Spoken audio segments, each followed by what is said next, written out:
계시록 8장 3절에서 5절 말씀 보겠습니다.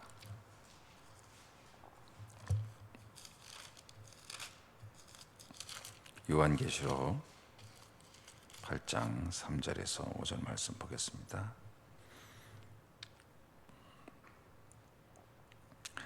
또 다른 천사가 와서 제단 곁에 서서 금 향로를 가지고 많은 향을 받았으니 이는 모든 성도의 기도와 합하여 보좌 앞 금 제단에 드리고자 함이라. 향연이 성도의 기도와 함께 천사의 손으로부터 하나님 앞으로 올라가는지라. 천사가 향로를 가지고 제단에 불을 담아가다 땅에 쏟음에 우레와 음성과 번개와 지진이더라. 아멘. 계시록은 사도 요한이 복음을 전하다가 이제 로마 정부에 의해서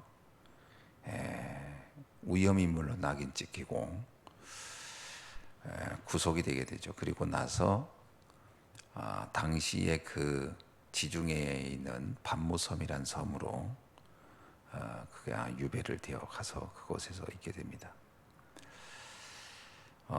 그 시대가 상당히 위험한 시대이고 위기 시대였던 그때에 요한은 밤무섬에서 하나님으로부터 중요한 예언의 말씀을 받게 되고 그것을 기록한 것이 바로 이 요한계시록이죠. 요한계시록의 주제는 간결합니다. 지금 핍박의 시대가 왔고 앞으로 더 심해질 것이다, 이 얘기를 하는 거예요. 예수님도 마태복음 24장에서도 위기는 더 심해질 것이고 말세 시대에는 재앙은 더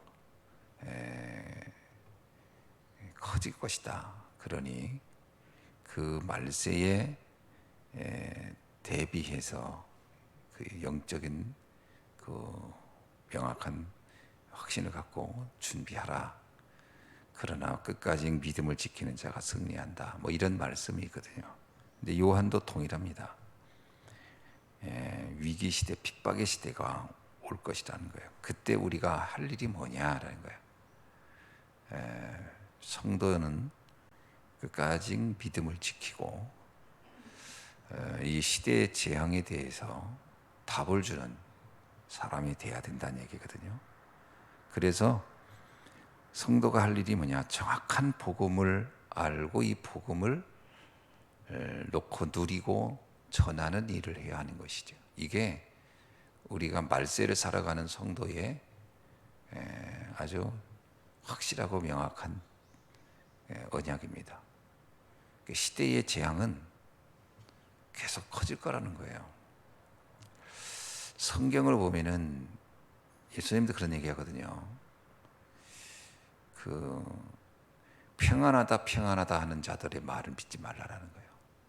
그건 거짓이라는 거예요. 평안이 그렇게 세상이 말하는 평안은 없다라는 거예요. 그리고 그날이 그렇게 길지 않을 거라는 겁니다. 그렇죠? 평안하다고 여겼던 어느 날 갑자기 재앙이 닥치고 하는 게 세상이다. 근데 왜냐? 사단은 가만히 있지 않을 거라는 거거든요. 그래서 우리가 위기는 어느 날 갑자기 옵니다. 그죠? 어느 가정의 위기가 왔을 때도 보면 천천히 오는 경우는 없어요. 갑자기 옵니다. 그러니까 한 국가의 위기도 갑자기 오고 그런 거죠. 그래서 이런 위기가 우리가 대비하고 있어야 된다는 거예요. 언제 어떤 일이 일어날지 모르니까 대비하고 있어라. 그리고 믿음을 꼭 지켜라.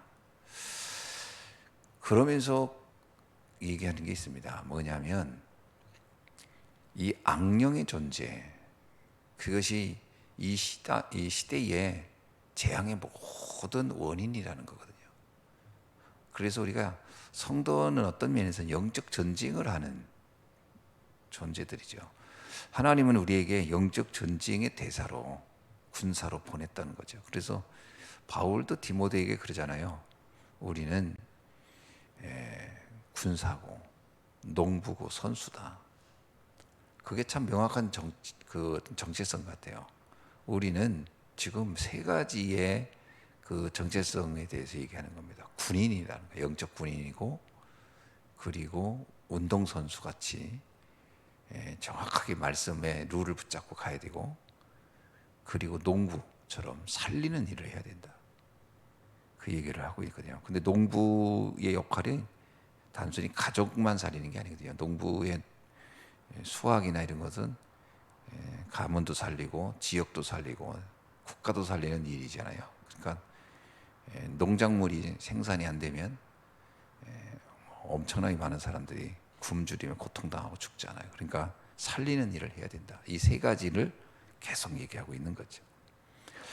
그러면서 우리가 늘 잊지 않아야 할 것이 두 가지가 있습니다. 하나는 뭐냐면 사단이라는 존재에 대한 그 인식입니다. 이게 의외로 잘 안 돼 있거든요. 계시록 12장 7절로 12절에 보면 하늘에서 큰 전쟁이 있었고, 그때 그 큰 용이 이제 하나님께 대항하여 싸우다가 져서 땅에 떨어졌다는 얘기를 합니다. 그때 그 큰 용은 옛뱀 곧 마귀라고도 한다. 그리고 그것을 사단이라고 하는데, 그 사단은 온 천하를 꿰는 자라 이렇게 말하고 있습니다.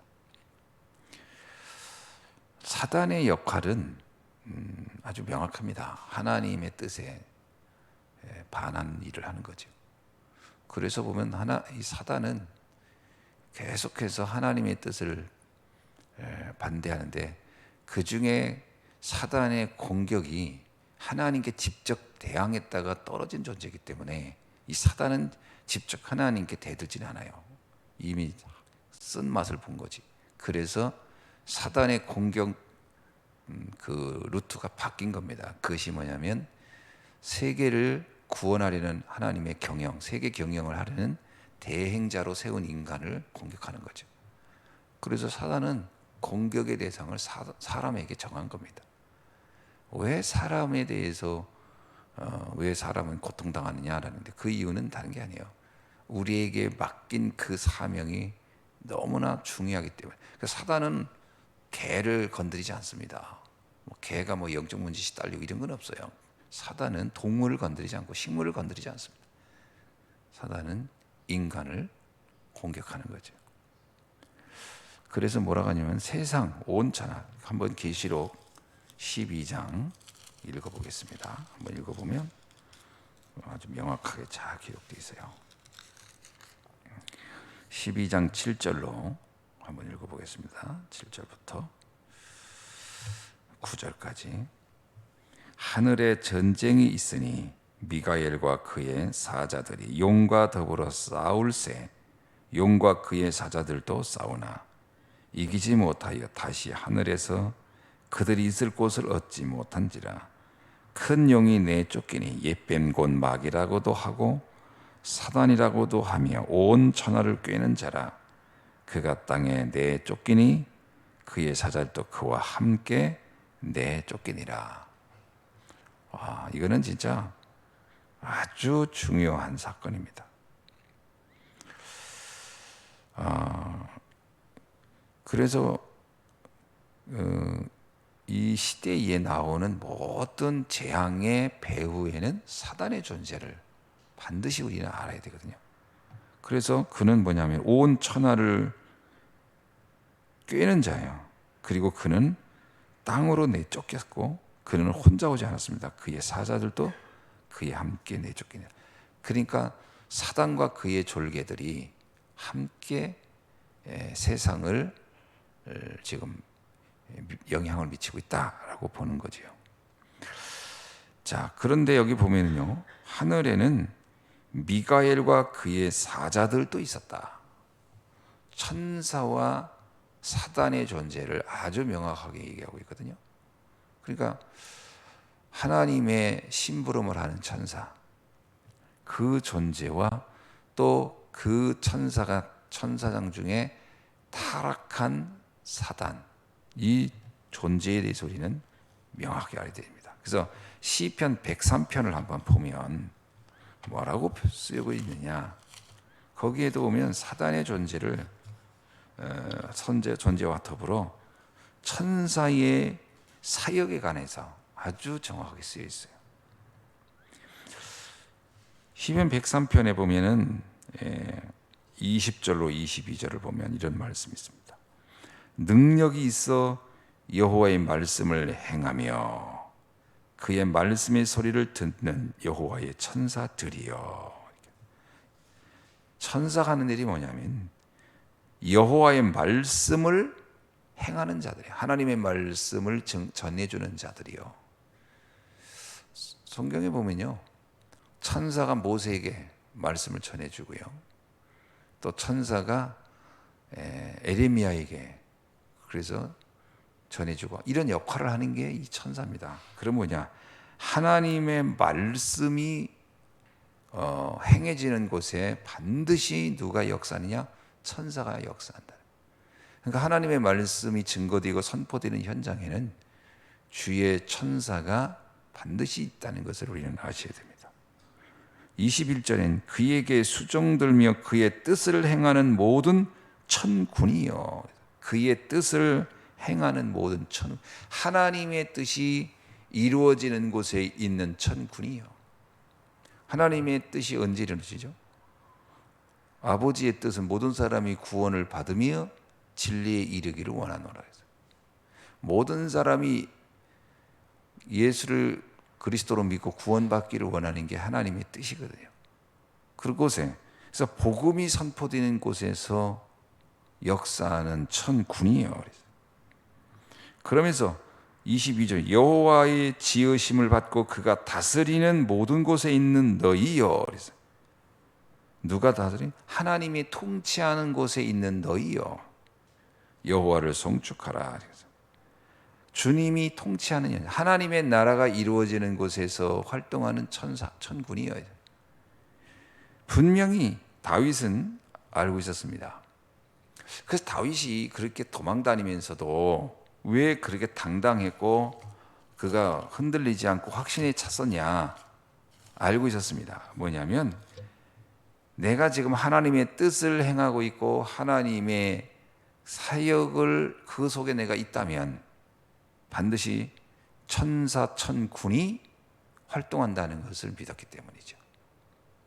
그러니까 엘리사가 도단성에서도 마찬가지예요. 그의 시나 게하시가 큰일 났습니다. 지금 아람 군대가 뭐 가득 지금 밀려오고 있습니다. 어떡하지요? 막 그랬더니 네가 눈을 크게 뜨고 다시 보라는 거예요.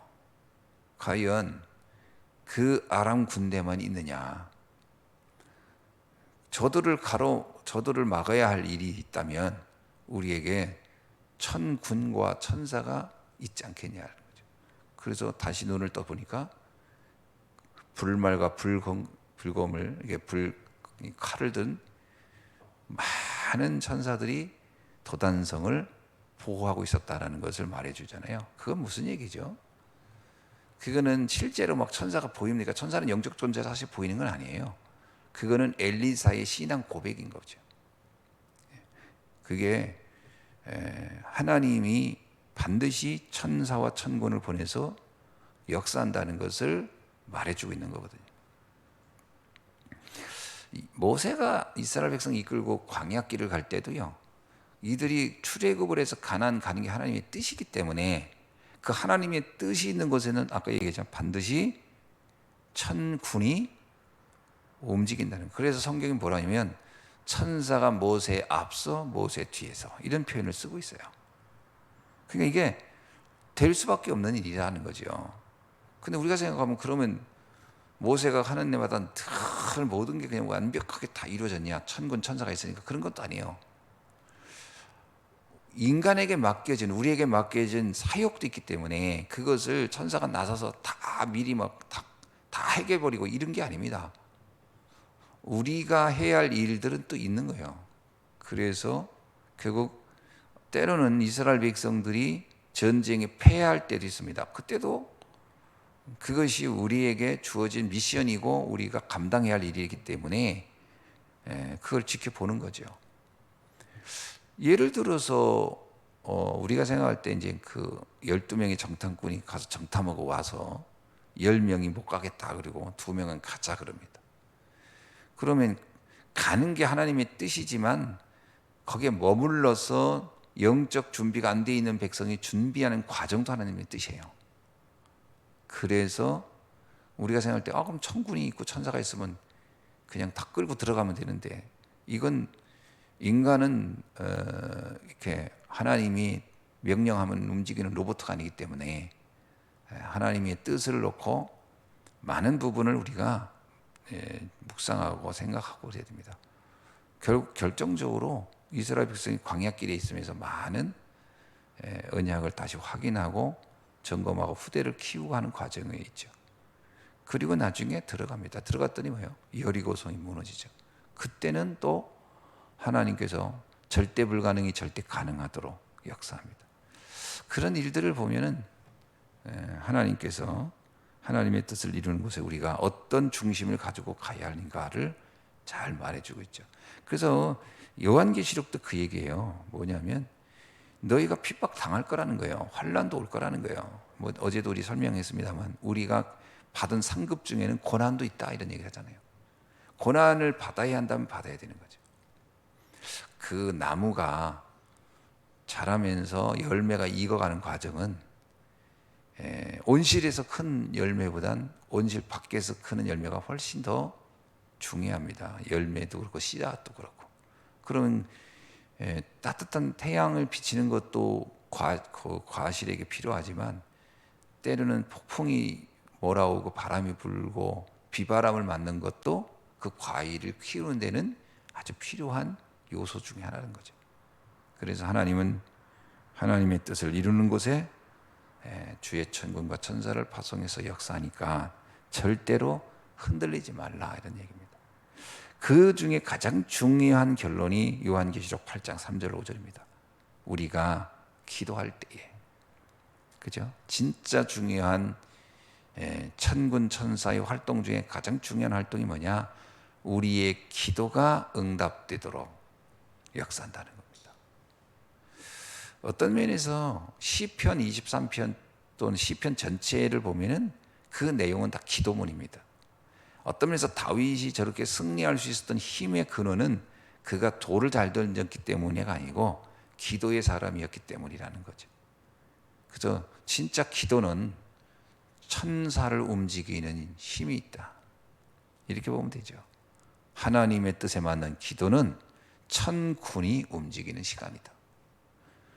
그래서 우리가 영적 사실을 이해하지 않으면 사실은 어떤 면에서 기도하는 이유를 모르게 되죠. 그 기도가 굉장히 힘든 것처럼 생각하지만 기도는 굉장히 행복한 시간이고 굉장히 기대가 되는 시간이죠. 내일의 응답을 우리는 알기 때문이죠. 그래서 오늘 우리는 다시 한번 이 축복을 가지고 오늘 하루 또 우리 한 주간 기도라는 놀라운 영적 무기를 통하여 승리하는 귀한 날이 될 수 있기를 주님의 이름으로 축원합니다. 기도하겠습니다. 하나님 감사합니다. 반드시 하나님의 말씀이 선포되는 곳에, 하나님의 뜻이 이루어지는 곳에, 하나님의 통치가 이루어지는 현장에 천사 천군이 움직인다는 것을 분명히 주님은 약속하고 있습니다. 또한 우리의 기도마다 향로에 담아 보좌에 계신 주님께 이 기도가 들려진다는 것을 분명히 기록하고 있습니다. 오늘 주신 말씀을 굳게 붙잡고 이 말씀을 언약으로 붙잡고 오늘 기도의 축복 속에 24 누릴 수 있는 은혜를 허락하여 주옵소서. 하나님의 뜻을 놓고 기도하게 하여 주셔서 237 5천 종족 살리는 현장에 우리 교회와 우리들이 있게 하여 주시며 이 시대에 영적 문제와 온갖 질병으로 고통당하는 이 현장의 치유를 통하여 하나님의 뜻을 이루는 치유 사역의 현장 속에 우리의 삶이 있게 하여 주시고 후대를 세워 미래의 재앙을 막는 일에 치유 사역뿐만 아니라 렘넌트 서밋 사역에도 우리의 인생의 방향이 분명히 언약으로 잡고 기도할 수 있도록 은혜를 베풀어 주옵소서. 하나님께 영광 돌리기를 소원하며 그리스도이신 예수님의 이름으로 기도하옵나이다. 아멘.